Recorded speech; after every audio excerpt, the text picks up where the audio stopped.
पक्षियों का पेट तो भर दिया, अब तनिक अपना भोजन भी ले लीजिए आर्य। क्या देख रहे हैं आर्य? अपना सौभाग्य जो कदाचित अयोध्या के राजमहल में कभी नहीं देख पाता। कितनी सरलता से मिथिला की राजकुमारी होने का पद, अयोध्या की युवरानी होने की प्रतिष्ठा, सब कुछ पीछे छोड़ तुम इस विषम परिस्थिति में ढल गई, एक वनवासिनी बनकर। वनवासिनी नहीं, आपकी संगीनी आर्य। आप तो मेरे प्रेम है और मेरी प्रेरणा भी। लीजिए। तुम्हारा भोजन कहाँ है सीता? पहले आप ग्रहण कीजिए, फिर मैं करूंगी। ये कैसे संभव है जब प्रेम, पद और परीक्षा एक समान है? तो फिर ये भेद क्यों सीता? बैठो। जन्म जन्म का है ये संगम, राम रतन सीता वैभव धन।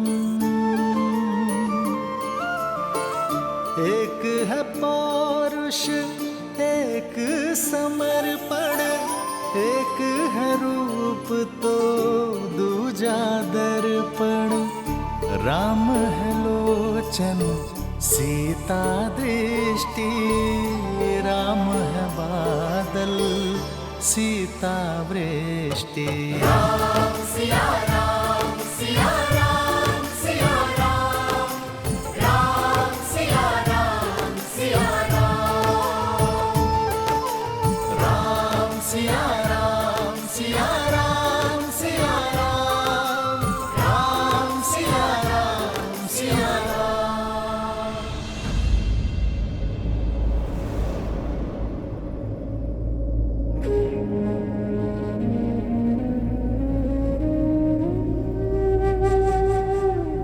पुत्र, जन्म मृत्यु किसी के रोकने से नहीं रुकती।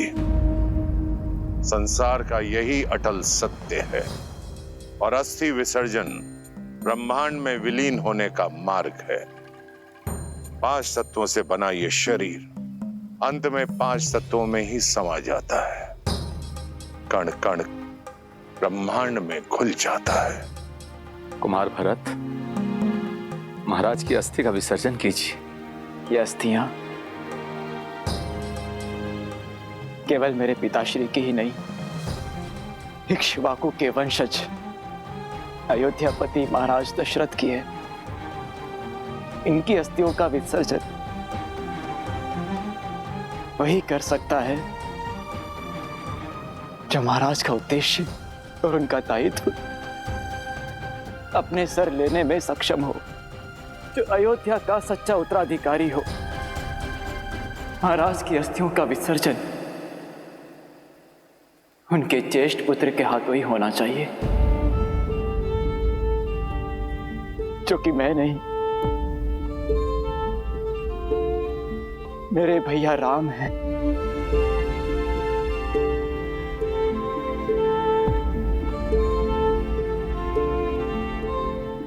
मैं रघुकुल कुमार भरत महाराज दशरथ की संतान रूपी प्रजा और उनकी पावन अस्थियों को साक्षी मानकर ये सौगंध खाता हूं कि श्री राम का ये दास वन में जाकर अपने देवतुल्य भैया राम, माता समान सीता भाभी और अपने प्रिय अनुज लक्ष्मण को पुनः अयोध्या लेकर ही आऊंगा। महाराज की अस्थियों का ये विसर्जन अयोध्या के नए महाराज हमारे श्री राम ही करेंगे। रघुकुल रीत सदा चली आई, प्राण जाए पर वचन न जाए। पिछली बार आंख क्या लगी, श्री राम हमारी आंखों से ओझल ही हो गए थे, परंतु इस बार पलके तक नहीं झपकाएंगे और अपने श्री राम को वापस लेकर अवश्य आएंगे। राम सिया राम जय जय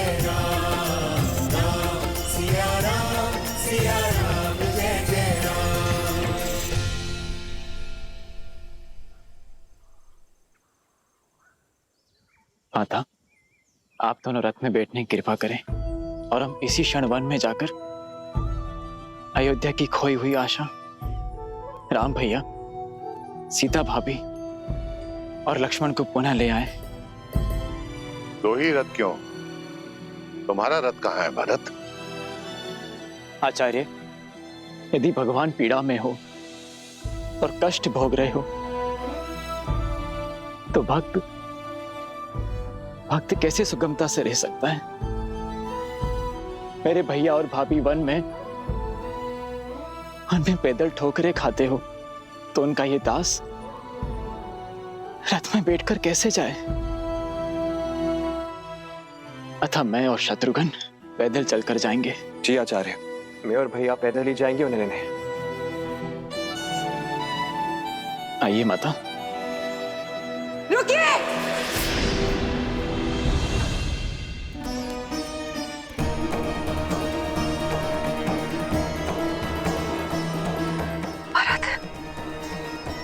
मैंने कहा था ना कि मेरे समक्ष मत आना। तुम्हारे रोकने से ना ये धर्म रुकेगा, ना कर्म, और ना ही ये अयोध्या। विनती है मेरी, और कोई स्वांग मत रचिए। हम निर्णय ले चुके हैं, हम राम भैया को पुनः लेकर ही लौटेंगे। मैं यहाँ आप सबको रोकने नहीं आई हूँ, आप सबके साथ चलने आई हूँ। जो अपराध मुझसे हुआ है उसे सुधारने आई हूँ, अपने राम को लेने आई हूँ। मेरा राम मेरे कारण यहाँ से गया ना, मेरे कहे बिना वो नहीं लौटेगा भरत।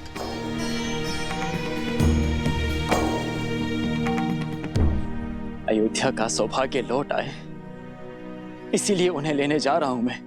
और इस शुभ कार्य में कोई भी अशुभ छाया नहीं पड़नी चाहिए। तुम्हें अपने साथ ले जाने से मेरे राम भैया को आहत पहुंचेगी।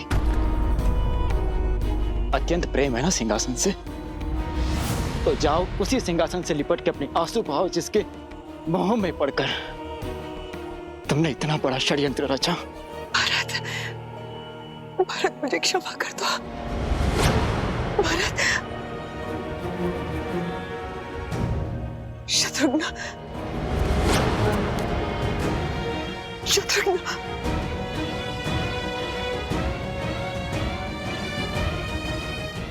दीदी,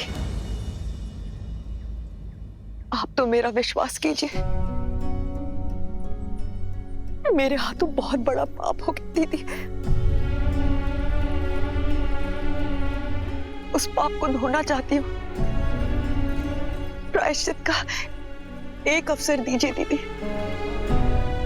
राम ने भी राक्षसी ताड़का को एक अवसर दिया था दीदी, केवल एक अवसर दीजिए दीदी। मैं अपने राम से क्षमा मांगना चाहती हूँ, अपनी सीता से, अपने लक्ष्मण से याचना करना चाहती हूँ दीदी। जिस वचन की डोर के कारण उन्हें वनवास जाना पड़ा, उस डोर को तोड़ना चाहती हूँ दीदी। मैं अपना वचन वापस लेना चाहती हूँ, केवल एक अवसर दीदी।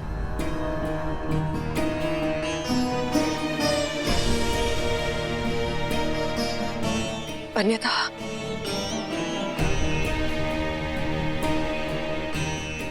मैं यही अपने प्राण त्याग दूंगी दीदी, मैं अपने प्राण त्याग दूंगी।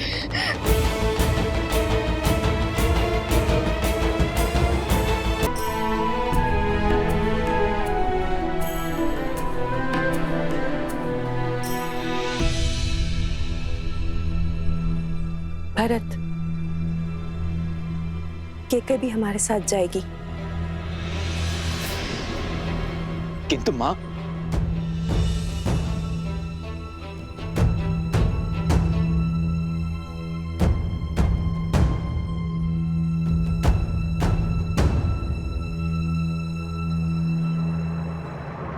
आदर्श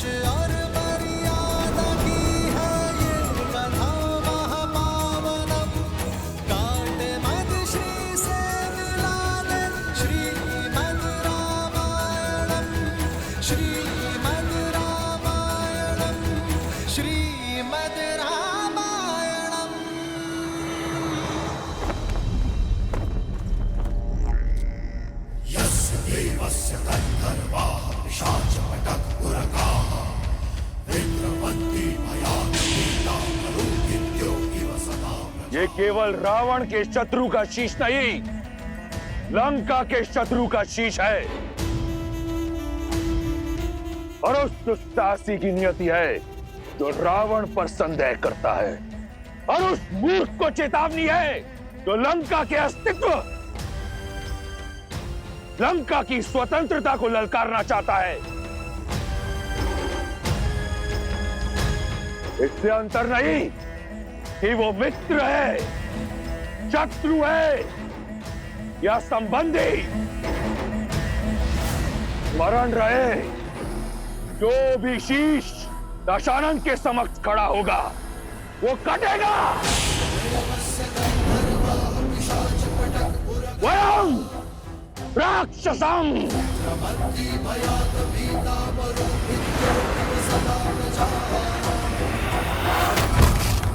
लंकेश दशानन की, लंकेश दशानन की, लंकेश दशानन की।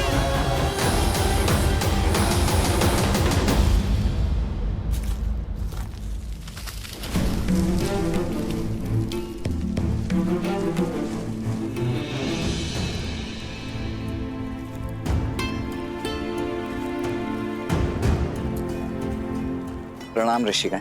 आयुष्मान भव। आयुष्मान भव।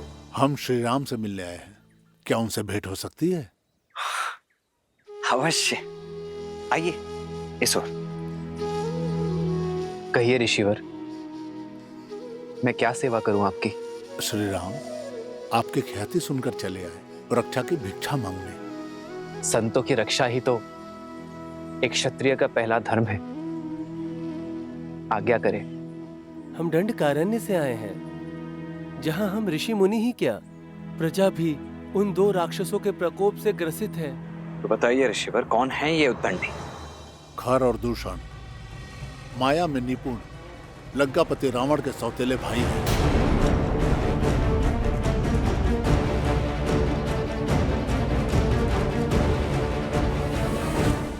केवल एक ही उद्देश्य है, भय और बल से संपूर्ण जगत को अपने अधीन करना। फिर चाहे धर्म और न्याय की बलि ही क्यों न चढ़े, आतंक की सीमा पार ही क्यों न हो जाए। श्री राम, जैसे आपने तारका वर्ण को ताड़का मुक्त किया, उसी प्रकार से हमारे वर्ण को भी खर और दूषण के आतंक से मुक्त कीजिए। प्रजा की सुरक्षा और संतों की सेवा ही रघुवंश की परंपरा है ऋषिवर। हम उनसे विमुख नहीं हो सकते। आप निश्चिंत रहिए ऋषिवर। मुझे विश्वास है कि चित्रकूट में कोई बहुत बड़ा उद्देश्य हमारी प्रतीक्षा कर रहा है। कदाचित इसलिए ऋषि भारद्वाज ने हमें यहां रुकने का परामर्श दिया है। यदि आपकी आज्ञा हो तो चित्रकूट में अपना उद्देश्य समाप्त कर हम कुछ दिनों बाद यहां से प्रस्थान करेंगे। जैसी आपकी इच्छा। शब्दों से अधिक महत्व और कुछ नहीं। हमें विश्वास है, जिनके कोई नहीं उनके श्री राम है। अब शीघ्र आइए श्री राम, और हमें रावण और उसके भाइयों के आतंक से मुक्ति दिलाइए।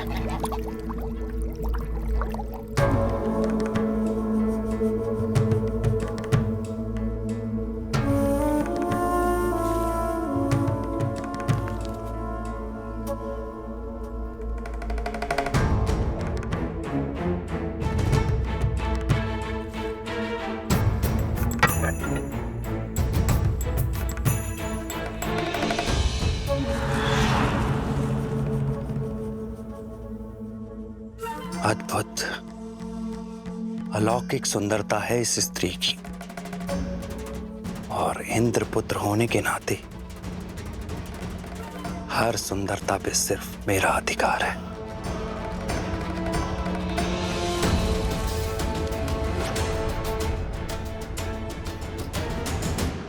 सीते, हाँ। केवल हाँ? मुड़कर भी नहीं देखेंगी?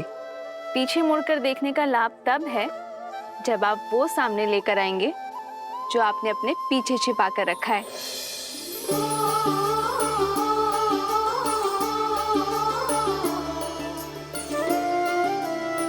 दृष्टि दूसरी ओर थी, तब भी देख लिया मुझे।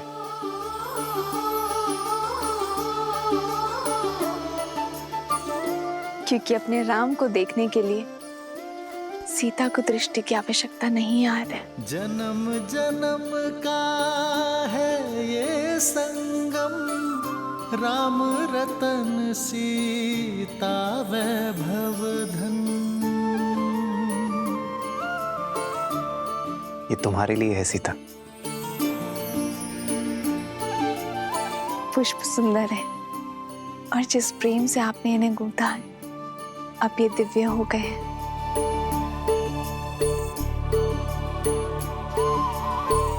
आपने ये केवल दिखाने के लिए बनाए हैं, तो स्वयं लगा दीजिए।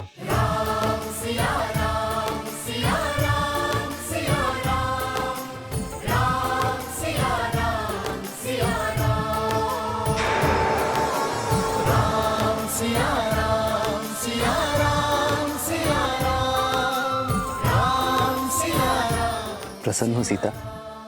हाँ, किंतु मुझे प्रसन्न करने के लिए उपहारों की आवश्यकता नहीं है आर्य। केवल आपका साथ ही पर्याप्त है। जानता हूं सीता, किंतु प्रेम पालेने के बाद उसका महत्व कम आंकना ही पुरुषों की सबसे बड़ी भूल होती है। जो है, जितना है, उसी में निरंतर प्रयास करना ही सच्चा प्रेम है। फिर महाराज दशरथ की सबसे प्रिय पुत्र वधु और महाराज जनक की सबसे प्रिय पुत्री के लिए मैं इतना ना कर सकूं,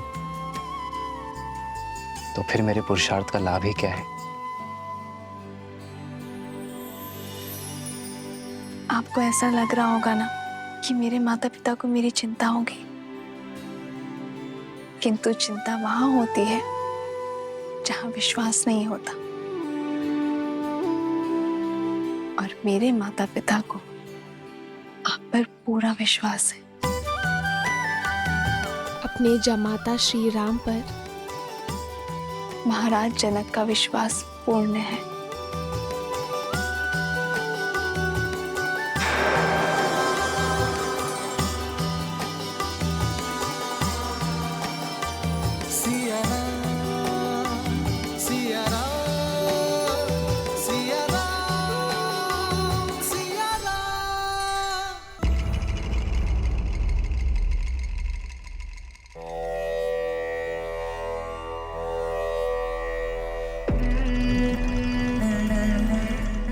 तिलक लगा रही हो, परंतु हाथों में कंपन है।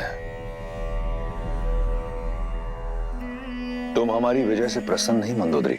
आपके विजय के उल्लास में तिलक लगाया आपकी भार्या ने,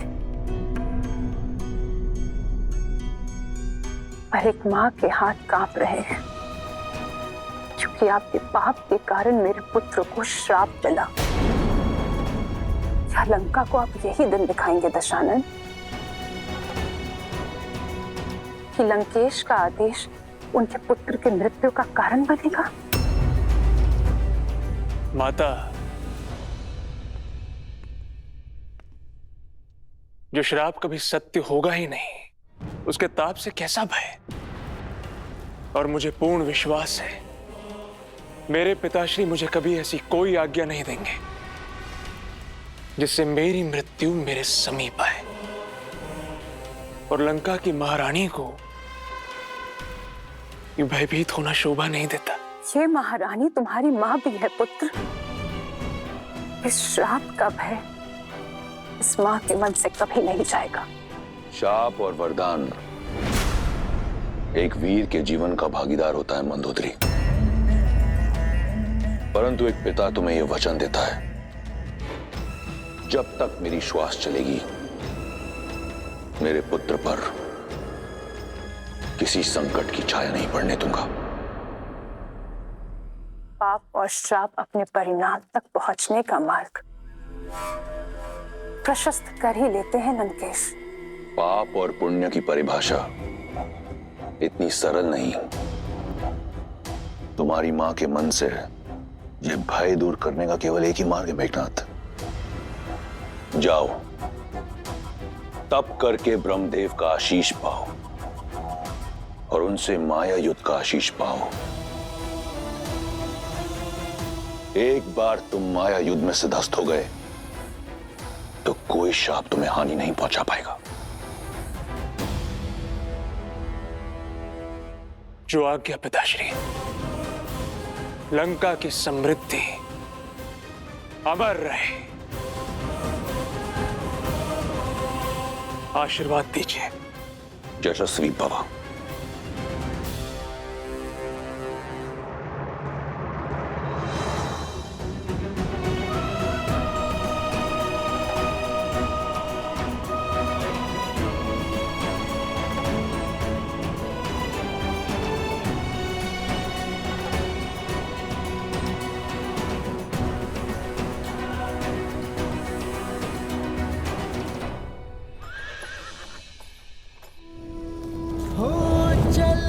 प्रात लखी निर्णयुनी के भरतु प्राण प्रिय भेष बही के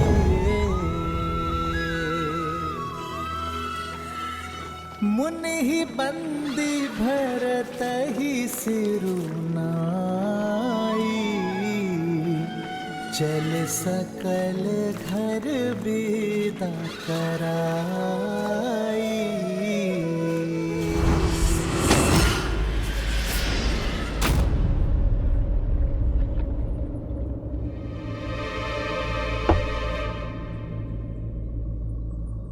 ये चेतावनी कैसी?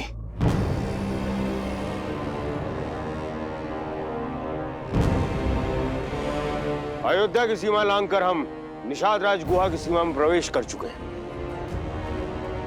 अपने राम भैया को लाने के लिए हमें जो सीमा तोड़नी पड़े हम तोड़ेंगे।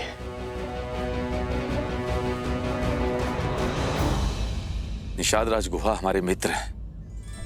ऋणी है अयोध्या निषाद राज की, जिन्होंने कुमार राम की हर संभव सहायता की है। फिर तो हमारे मित्र हुए और पूजनीय भी।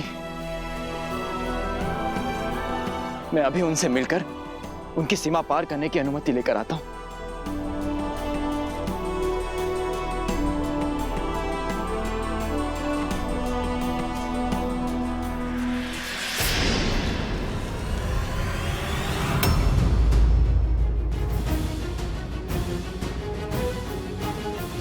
सावधान,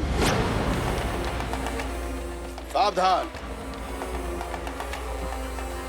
सावधान।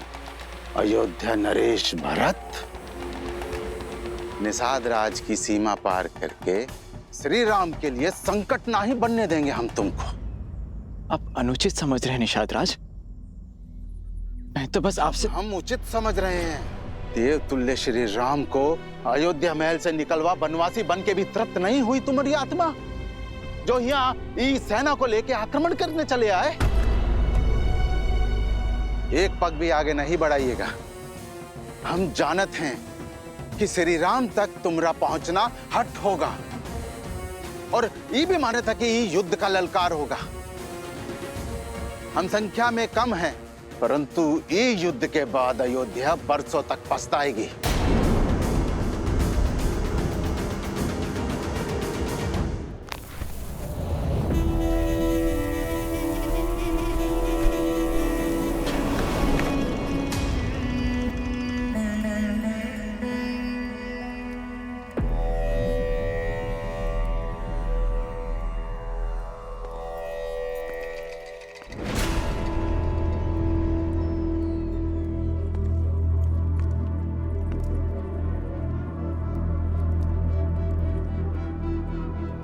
मैं जानता हूं तुम क्या पूछना चाहती हो। मैं फिर भी सुनना चाहता हूं। भैया, आपने मेरे पति के प्राण ले लिए, उससे विचलित नहीं हूं मैं, क्योंकि कदाचित यही आवश्यक था। अगर विचलित नहीं हो तो क्या प्रश्न लेकर आई हो? यही कि मैं अपने पुत्र के प्रश्नों का क्या उत्तर दूं भैया? मामा के होते मां को उत्तर देने की आवश्यकता नहीं।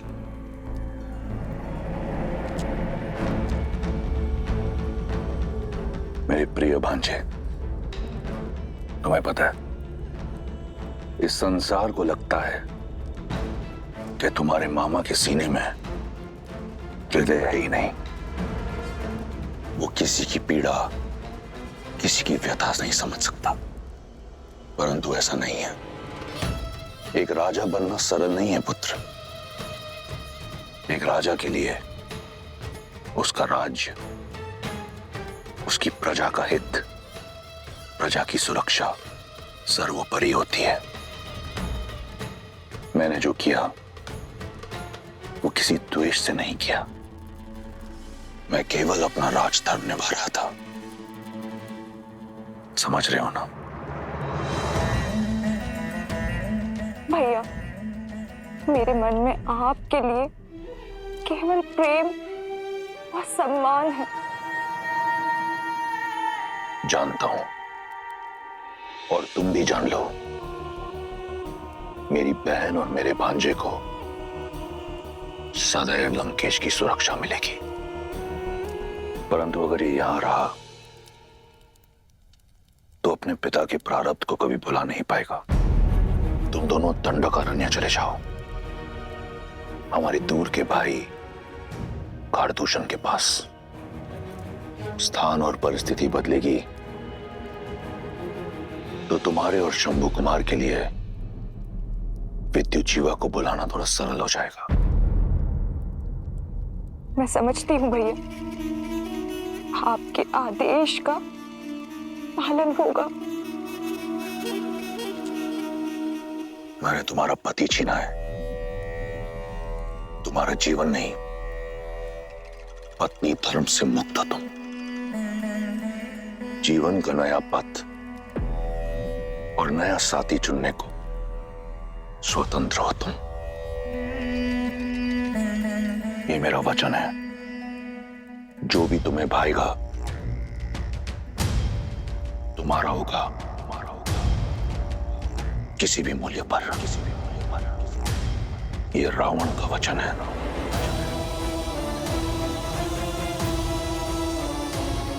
धन्यवाद भैया।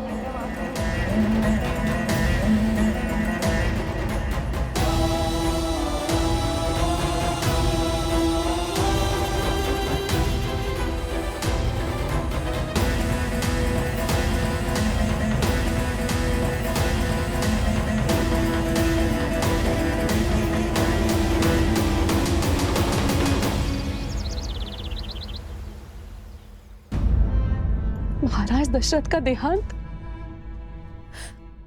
और मेरी सीता, राम, सीता और लक्ष्मण को वनवास भेज दिया गया है। ये क्या अनर्थ हो रहा है अयोध्या में आर्य? मेरी सीता और उर्मिला के साथ घोर अन्याय। आर्य, हम इसी क्षण अयोध्या जाएंगे और लेकर आएंगे अपनी पुत्रियों को। हमने उनका विवाह कष्ट और यातनाएं सहने के लिए नहीं किया था। मैं अपनी पुत्री सीता को भली भांति जानता हूं। श्री राम के साथ वन में जाने का निर्णय उसी का होगा, और कुमार लक्ष्मण भी अपने भाई की परछाई हैं। बिना उर्मिला की सहमति के वन में नहीं गए होंगे।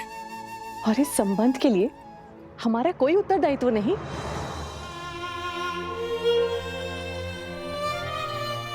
माता पिता को अपनी पुत्री के वैवाहिक जीवन में हस्तक्षेप नहीं करना चाहिए सुनैना, जब तक वो दोनों हमसे अपना परामर्श न मांगे। और राम और सीता का संबंध तो स्वयं महादेव ने चुना है, और मुझे पूर्ण विश्वास है कि राम सीता का हर परिस्थिति में साथ देंगे, और यदि उन्हें कोई पीड़ा होती, कोई समस्या होती, तो वो हमसे हमारी सहायता अवश्य मांगते। माना कि राम और सीता ने हमसे कोई सहायता या परामर्श नहीं मांगा, परंतु कुमार भरत भी तो हमारे जमाता है ना, और उनका ये पत्र, ये संकेत है कि वो हमारी मंत्रणा चाहते हैं। क्या आपको अब भी यही लगता है आर्य कि हमें नहीं जाना चाहिए?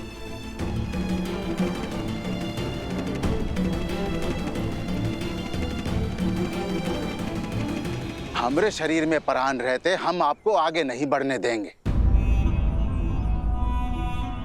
आपका लगाया हुआ हर लांछन, हर अपराध उचित है। मुझ पापी के कारण ही मेरे भैया राम को ये सब कष्ट भोगने पड़ रहे हैं। मेरे प्राण ले लीजिए, किंतु मुझे अयोध्या नरेश मत कहिए। इससे मेरे श्री राम का अपमान होगा, क्योंकि वो सिंहासन केवल उनका है। ये भरत अपने भैया का केवल दास है। आपको मेरे प्राण लेना है तो मेरे भैया से भेंट करने के बाद ले लेना, क्योंकि ये जो भरत आपके सामने खड़ा है ये केवल देह मात्र है। आत्मा तो वनवास जा चुकी है। कृपया मुझे उनसे मिल लेने दीजिए। उनसे मिलना मेरे लिए अत्यंत आवश्यक है। मुझे आगे जाने दीजिए, उनसे मिलने दीजिए।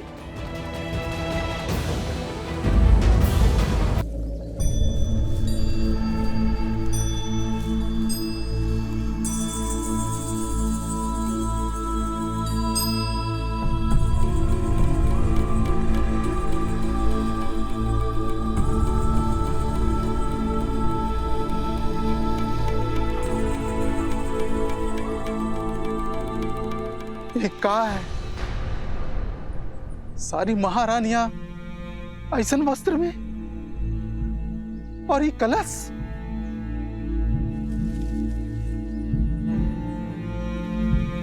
अपने धर्मात्मा पिता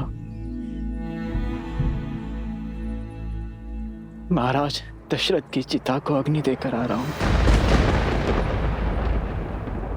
उनकी पावन अस्थियां अपने साथ लेकर जा रहा हूं, ताकि उनके ज्येष्ठ पुत्र मेरे राम भैया उनकी अस्थियों का विसर्जन कर सके।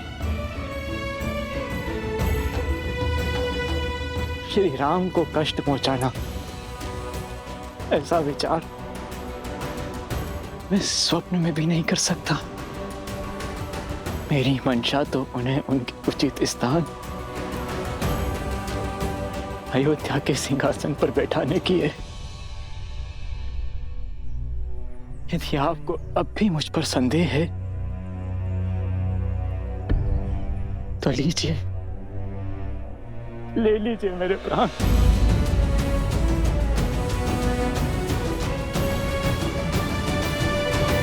संदेह किए क्षमा।